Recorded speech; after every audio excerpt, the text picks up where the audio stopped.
എന്നാലും എൻ്റെ സുകുമാരേട്ടാ, KGF 2 ഹിറ്റായപ്പോൾ അതുപോലെ ഒരെണ്ണം എടുക്കാൻ നോക്കിയിട്ട് നിങ്ങൾ എന്താണ് എടുത്തു വെച്ചിരിക്കുന്നത്?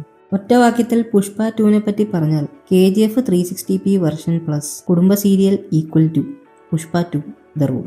പുഷ്പ ദ റൈസ് അവസാനിക്കുന്നത്, അതായത് ഫസ്റ്റ് പാർട്ട് അവസാനിക്കുന്നത് പുഷ്പ എന്ന ആ ഒരു അണ്ടർഡോഗ് ക്യാരക്ടർ വളർന്ന് ഒരു സിൻഡിക്കേറ്റ് കൺട്രോൾ ചെയ്യുന്നതായിട്ടാണ്. പുഷ്പ 2 വരുമ്പോൾ ക്യാരക്ടറിന്റെ പവറും ഈഗോയും കൂടി പുള്ളി ഒരു മാസ് സംഭവമാണെന്ന രീതിയിൽ സിനിമയിൽ അവതരിപ്പിക്കുന്നുണ്ട്. സിനിമ തുടങ്ങുന്നത് പുഷ്പയുടെ ഇൻട്രോയിൽ നിന്നാണ്. അതും വെറും ഇൻട്രോ അല്ല, സ്വപ്നത്തിൽ ജപ്പാനിലേക്ക് VPN ഇട്ട് ജപ്പാൻകാരെ ഇടിച്ചിട്ട് രാജ്യസ്നേഹം കാണിക്കുകയാണ് നമ്മുടെ പുഷ്പരാജ്. അത് കഴിഞ്ഞ് ഒരു പോലീസ് സ്റ്റേഷനിൽ വെച്ചൊരു പ്രോപ്പർ ഇൻട്രോ ഉണ്ട്, അത് കൊള്ളാമായിരുന്നു. ഇതൊരു Telugu mass masala action movie ആയതുകൊണ്ട് ലോജിക് ഡിപ്പാർട്ട്മെന്റിലേക്ക് ഞാൻ കിടക്കുന്നില്ല. പുഷ്പ ചില സമയങ്ങളിൽ വേൾഡ് ബാങ്ക് ആണോ എന്ന് വരെ നമുക്ക് തോന്നിപ്പോകും. അല്ലുവിൻ്റെ ഇൻട്രോ കഴിഞ്ഞ് അടുത്ത ചെസ് നമ്പർ ഫഹദ് ഫാസിലിനെയാണ്. ഫസ്റ്റ് പാർട്ടിൽ ഫഹദിൻ്റെ ക്യാരക്ടറായ ISP, അതായത് ബൻവർ സിംഗ് എന്ന് പറയുന്ന ക്യാരക്ടർ പുഷ്പയോടൊപ്പം കട്ടയ്ക്ക് കൂടെ പിടിച്ച് നിൽക്കുന്നൊരു ക്യാരക്ടറായിരുന്നു.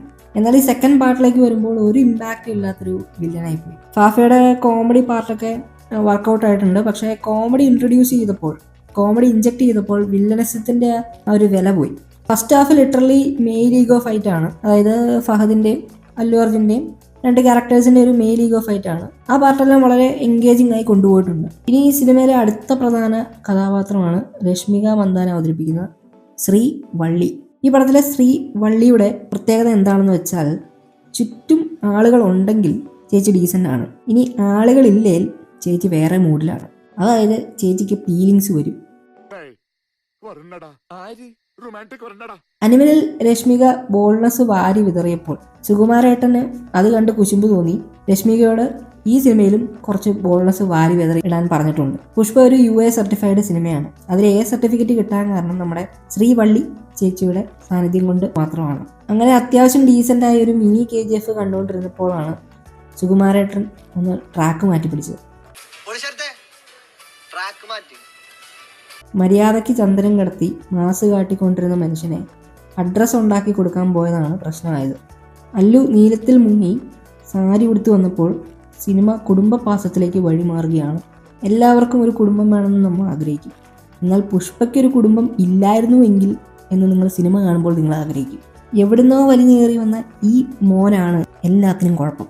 പുഷ്പ ദ റൂൾ എന്ന ഈ സെക്കൻഡ് പാർട്ടിൻ്റെ ഏറ്റവും വലിയൊരു നെഗറ്റീവ് ഒരു നല്ല വില്ലൻ ഇല്ല എന്നതാണ്.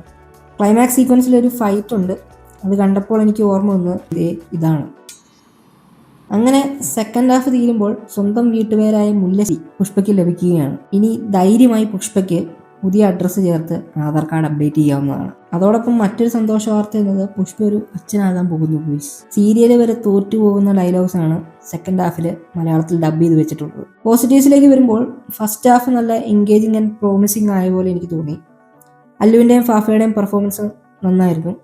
പടത്തിന് ചേരുന്ന രീതിയിലുള്ള പാട്ടുകളാണ് ദേവിശ്രീ പ്രസാദ്, അതായത് നമ്മുടെ DSP ഒരുക്കിയിട്ടുള്ളത്. അങ്ങനെ മൊത്തത്തിൽ എടുത്ത് കീറി മുറിക്കുമ്പോൾ പുഷ്പ 2 ദ റൂൾ എന്ന സിനിമ ഫസ്റ്റ് പാർട്ടിൻ്റെ വില കളയാൻ ഉണ്ടാക്കി വെച്ച ഒന്നാണ്. ഈ സിനിമ നിങ്ങൾ കണ്ടവരാണെങ്കിൽ ഈ സിനിമയെ പറ്റിയുള്ള നിങ്ങളുടെ ഫീലിങ്സ് കമൻറ്റ് ബോക്സിൽ രേഖപ്പെടുത്തേണ്ടതാണ്.